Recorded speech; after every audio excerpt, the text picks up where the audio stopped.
what's going on, guys? Welcome back. It's Claytano. Thank you so much for tuning in as always. And we're back with another Dungeon Hunter Champions video. And today I'm going to be showing you guys something that I think could potentially be useful for a lot of people out there. And it is a solo MANAS healing Elder Drake 10 team. Okay, so there's a couple pieces of the puzzle that need to be met in order for this to actually happen. I'm going to go over the gear at the end of the video, so if you guys are interested in that, definitely stay tuned till the end. And I promise you guys, it's not really that good. There's not like a whole bunch of plus 15 6-star legendary gear on all these units, but yeah, it's very, very obtainable, really. So the main thing that you guys definitely need to have is a wave clearing unit. Personally, for me, I use Rhoda. It's free to play. It's a 3-star.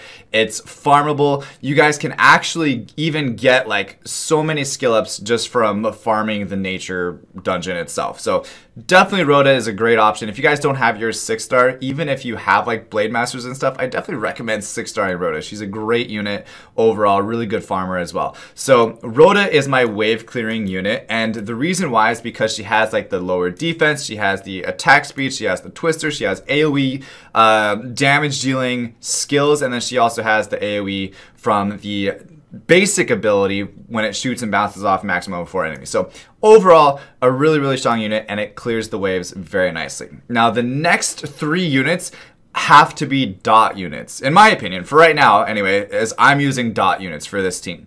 Okay, I have Caroline, I have the nature snake lady, and the water snake lady. These are the only 2 snake ladies that I've ever summoned. However, if you do have another snake lady, a third one, that would probably be able to replace your Caroline. Or if you happen to have a Caroline and an Eleanor, those could replace the other snake ladies, and so on and so forth. But basically just have 3 dot units. I would say that's your best bet. You can even switch out for another MANAS or so, but basically the whole point of this video is to solo MANAS heal. So if I use 2 MANAS, that defeats the purpose of the video, right? So anyway, you guys understand, 3 dotting units, and then MANAS for the healing, for the dots, for a couple other things, but mainly for the healing and the dots, okay? So I'm gonna go ahead and hit play and show you guys how this actually will run and play out, etc. So the thing that you're going to want to see is during the trash waves, or the first waves that are coming at you, you're not really going to take a whole lot of damage because Rhoda is going to be killing them as fast as she possibly can to be able to basically keep her teammates alive. So if she's not killing them fast enough, then they're actually going to be able to kill your units. And in this case, my Rhoda is built well enough where she's not going to be letting those units kill my other units. And you also, just as a backup, have the MANAS healing. You really don't need it, but it's there just because, just in case you happen to get hit a couple. But really, look, they're not even taking any damage, and honestly the heal is super weird because you have to be standing in the sword's path on its way back in order to be healed anyways, and he doesn't really prioritize units that are not full health to throw the sword out towards them to heal them up. So if they're getting hit and they're like half HP or a quarter HP, he's not going to be like, oh, I'm going to throw you a sword so that way you can get healed. He's just going to let them just sit there at quarter HP until they die. So I could really call this a no healer ED10 team, but I mean that would be too clickbaity, so I'm just gonna keep it with the solo MANAS heal. So as you guys can see though, the dots kind of take it down pretty quickly. Even if it tries to run away, I have enough dots there to make quick work of the boss. And if you guys have enough dots on it as it's running away, it still ticks the dots in as it's already gone. So that was about a minute 20 run. I got a nice piece of equipment here as well with crit rate and crit damage on a keen helmet, so I'm gonna actually keep that. But as you see, a minute 24 seconds, but it actually died around like a minute 19. So overall though, it's a really, really consistent team as well, and it typically hits it within that minute to minute 20 time frame. The only reason why it would go over that time frame is if I don't land as many dots, or if I happen to get stunned too much from that first dragon wave that comes through, then it'll come back and it takes like 2 minutes, because it's so annoying when the dragon runs away and it's like ticking and you're like, please, please, one more dot, and then it just stays right there and you can't touch him. It's definitely annoying, and I'm sure you guys are experiencing that as well when you guys do your Elder Drake 10. I'm sure if you guys are, go ahead and leave a like on this video. But let me go ahead and show you guys the gear that I use on these units. Like I said, it's really just it's not as good as you probably would think it would be. Okay, I'll admit though, my Rhoda is definitely geared very nicely. Okay, that's the only one though. So 48% accuracy, that's important, plus 1.22. Attack speed is also important. The attack is also important.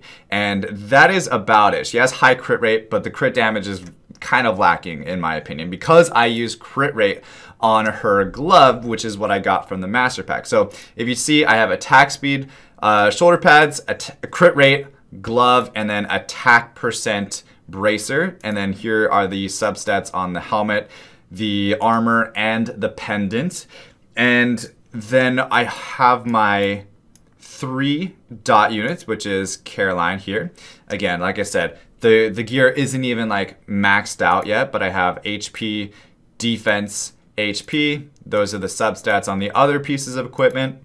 Here's the overall stats though. The accuracy is really important on Caroline and all the other siege towers, especially if you're using it as a dot unit. So I have 76% accuracy. The nice thing is that they actually ascend into accuracy, so that helps out tremendously with the accuracy stat there. And then I also have my Ling Shi, which is 69 kappa percent accuracy.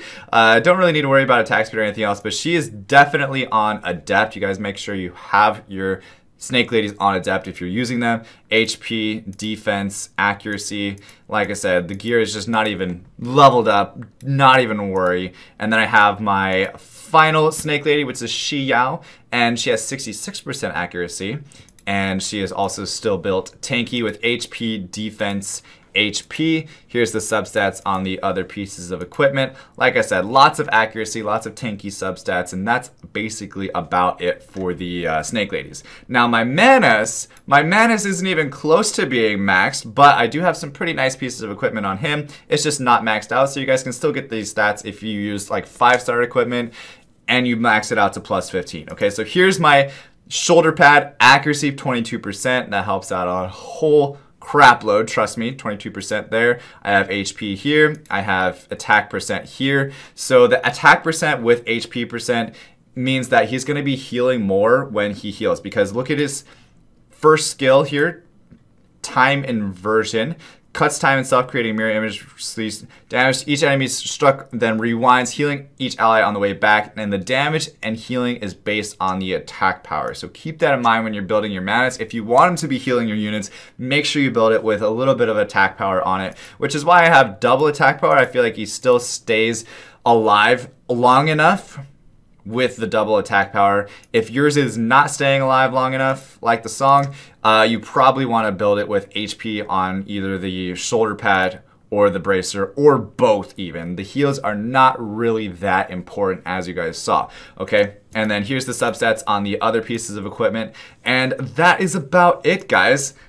It's pretty simple, okay? Not saying that it's easy for everybody, especially if you're newer starting out. You might want to take a look at my other Elder Drake guides that use more free-to-play units and are a little bit beginner focused. This one is just getting your team much faster and hopefully getting us down to that sub 1 minute goal. It's what I'm looking for anyway. So hopefully this helps you guys out. If you guys haven't already, make sure you guys hit that subscribe button and also comment on the video down below, because for every comment, you guys are also entered in to win a $100 giveaway at the end of the month. Not just on this video, but every single one of my videos throughout the entire month. So make sure you guys, if you haven't, go click on those videos throughout the month of July. Make sure you guys are commenting on those and you'll be entered in to win the giveaway. So good luck on that. And as always, guys, thank you so much for watching. Stay soupy, don't be potatoes, and I'll see you guys next time. All right, peace. I run away.